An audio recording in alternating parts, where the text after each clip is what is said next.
Yan yung dito. Oh, huni ng mga ibon. Oh, nakakaingal nga lang paakyat. Ayan o. Uy, mikan na naman eh. Pero yun yung mga ibon. Ganun ng ano dito. Countryside. Countryside sa probinsya dito. Dami oh. Di ba? Hindi niya nayaan na lang mabulok. Yan. Yan ang lugar namin. Di ba? Lakad lang ako, siningal na ako. No, di ba? Yan ang mga bahay dito. Yan.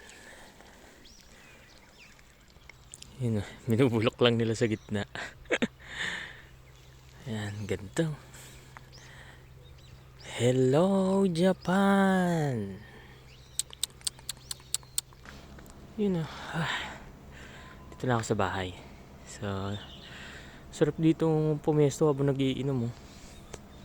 Dito ko, sarap oh. Gawin ko nga yun, mag-inom ako dito. Sa bakuran naman kami. Yung temple nila, yun doon.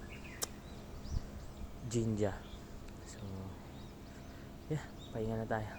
Yeah, yasuminasai.